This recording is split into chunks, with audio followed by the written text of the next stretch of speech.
Hello, എന്തൊക്കെയുണ്ട്? എല്ലാവർക്കും സുഖമല്ലേ? ഇന്നത്തെ വീഡിയോയിൽ ക്രിസ്മസ് ഡെക്കറേഷൻ ആട്ടോ. എല്ലാ വർഷവും ക്രിസ്മസ് ഡെക്കറേറ്റ് ചെയ്യാറുണ്ട്, ക്രിസ്മസ് ട്രീ ഡെക്കറേറ്റ് ചെയ്യാറുണ്ട്, അതുപോലെ ഒരു കുഞ്ഞു പുൽക്കൂടൊക്കെ ഉണ്ടാക്കാറുണ്ട് കേട്ടോ.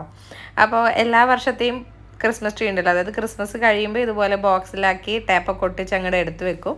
അപ്പോൾ ഇപ്രാവശ്യം അത് ടാപ്പൊക്കെ പൊട്ടിച്ച് ഓപ്പൺ ആക്കുകയാണ്. അപ്പോൾ ക്രിസ്മസ് ട്രീ ഒരാളെ ഇടയ്ക്കിടയ്ക്ക് സൗണ്ട് ഉണ്ടാക്കും കേട്ടോ. ഒരു കുഞ്ഞു ബേബി ഉണ്ട്, ആ ബേബി ഇടയ്ക്ക് അമ്മയെന്നൊക്കെ വിളിച്ച് സൗണ്ട് ഉണ്ടാക്കുന്നുണ്ട്. അപ്പോൾ ക്രിസ്മസ് ഡെക്കറേഷൻ ഡിസംബർ തുടങ്ങിയല്ലോ, അപ്പോൾ എല്ലാവരും ക്രിസ്മസ് ട്രീ ഒക്കെ ഡെക്കറേറ്റ് ചെയ്ത് തുടങ്ങി. അപ്പോൾ ഞങ്ങൾക്കും അങ്ങനെ സ്റ്റാർട്ട് ചെയ്യാമെന്ന് കരുതി. അപ്പോൾ ക്രിസ്മസ് ട്രീ ക്രിസ്മസ് ട്രീ എടുത്ത് വെക്കാം. അപ്പോഴേക്കും മൂത്ത ആൾ സ്കൂളിൽ പോയി വന്നിട്ട് ബാക്കി ഡെക്കറേഷൻ തുടങ്ങാമെന്ന് കരുതി. അപ്പോൾ ജസ്റ്റ് ഒന്ന് സെറ്റ് ചെയ്ത് വെച്ച് ബാക്കി അവൻ ചെയ്തോളും. അപ്പോൾ ക്രിസ്മസ് പുൽക്കൂട് ഇപ്രാവശ്യം ഞങ്ങൾ പുൽക്കൂടല്ല, ഒരു തുണി വെച്ചിട്ടൊരു കൊച്ചു കൂട് ഉണ്ടാക്കാമെന്ന് കരുതി. അപ്പോൾ അതിന് വേണ്ടിയിട്ടുള്ള ആദ്യം ആക്ച്വലി ഈ തുണിയൊക്കെ ഇങ്ങനെ വെച്ച് സെറ്റ് ചെയ്തു. അപ്പോഴാണ് ഓർത്തത് അത് ലൈറ്റ് ആദ്യം ഫിറ്റ് ചെയ്തിട്ട് ഇങ്ങനെ ക്ലോത്ത് വെക്കുന്നതായിരുന്നു നല്ലതെന്ന് തോന്നി. അപ്പോൾ ക്രിസ്മസ് ട്രീയുടെ മുകളിൽ ലൈറ്റൊക്കെ ഫിറ്റ് ചെയ്തു.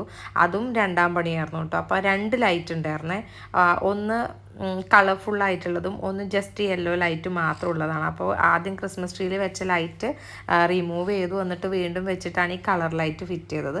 അപ്പോഴേക്കും മോൻ വന്ന് ഫുഡൊക്കെ കഴിച്ചിട്ട് നമ്മൾ വീണ്ടും പണി തുടങ്ങി. ഞാൻ പറഞ്ഞില്ല, ആദ്യം ആ ക്ലോത്ത് ഫിറ്റ് ചെയ്തിട്ടുണ്ടായിരുന്നു, എന്നിട്ട് ആ ക്ലോത്ത് റിമൂവ് ചെയ്തു, എന്നിട്ട് അഗെയിൻ നമ്മൾ ഈ ലൈറ്റ് ഫിറ്റ് ചെയ്തു, എന്നിട്ടാണ് ക്ലോത്ത് അഗെയിൻ രണ്ടാമത് വെച്ചത്. അതായത് ക്രിസ്മസ് ട്രീയുടെ മുകളിൽ വെച്ച ലൈറ്റും റിമൂവ് ചെയ്ത് രണ്ടാമത്തെ പണിയായിരുന്നു, അതുപോലെ ഇതും വെച്ചിട്ട് രണ്ടാമത്തെ പണിയായിരുന്നു. അങ്ങനെ ഇങ്ങനെ ചെയ്തു എടുത്തു.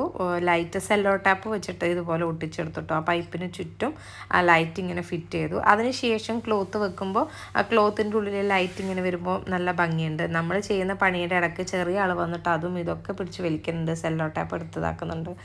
അങ്ങനെ ഇങ്ങനെ ക്ലോത്ത് വെച്ചു. എന്നിട്ട് ക്ലോത്ത് വെച്ചിട്ട് അത് ഉള്ളിലോട്ട് ഫോൾഡ് ചെയ്തിട്ട് പിൻ ചെയ്ത് വെച്ചു കേട്ടോ. അപ്പോൾ ഒന്നുകൂടെ ഭംഗിയായിട്ട് തോന്നി. ഭംഗിയില്ലേ? ഉണ്ടെന്ന് വിശ്വസിക്കുന്നു. അപ്പോൾ ചെറിയൊരു ക്രിസ്മസ് കൂടാരം പോലെ ആക്കി വെച്ചു. പിന്നെ ക്രിസ്മസ് ട്രീയുടെ മുകളിലുള്ള ഡെക്കറേഷനൊക്കെ ഞങ്ങൾ 3-4 വർഷമായിട്ട് യൂസ് ചെയ്യുന്നത് കേട്ടോ. അത് തന്നെ ക്രിസ്മസ് തീരുമ്പോൾ ഞങ്ങൾ തിരിച്ചെടുത്ത് വെക്കും, എന്നിട്ട് വീണ്ടും ഇതുപോലെ യൂസ് ചെയ്യും. അപ്പോൾ എപ്പോഴും ക്രിസ്മസ് കൂടാരം ഇതുപോലെയല്ല ആക്കാറ്. ക്രിസ്മസ് കൂടാരത്തിൽ ഇപ്രാവശ്യം ചെറിയൊരു മാറ്റം വരുത്തി. അപ്പോൾ ഇതാണ് നമ്മൾ ഫൈനൽ ലുക്ക്. എങ്ങനെയുണ്ട്? അത്ര വലിയ ഭംഗിയൊന്നുമില്ലെങ്കിലും എന്നാലും കൊള്ളാമല്ലേ? അപ്പോൾ ഇന്നത്തെ വീഡിയോ ഇത്രയേ ഉള്ളൂ കേട്ടോ. ഒരു കുഞ്ഞു ക്രിസ്മസ് ട്രീയും കൂടാരമൊക്കെ ഡെക്കറേറ്റ് ചെയ്യുന്ന ഒരു കുഞ്ഞു വീഡിയോ ആയിരുന്നു. അപ്പോൾ എല്ലാവർക്കും ഇഷ്ടപ്പെട്ടിട്ടുണ്ടാവുമെന്ന് വിശ്വസിക്കുന്നു. ഇതിൻ്റെ ഷോർട്ട് വീഡിയോ ഞാൻ ഇട്ടിട്ടുണ്ട് കേട്ടോ, അപ്പോൾ അതും കണ്ടു നോക്ക് കേട്ടോ. താങ്ക്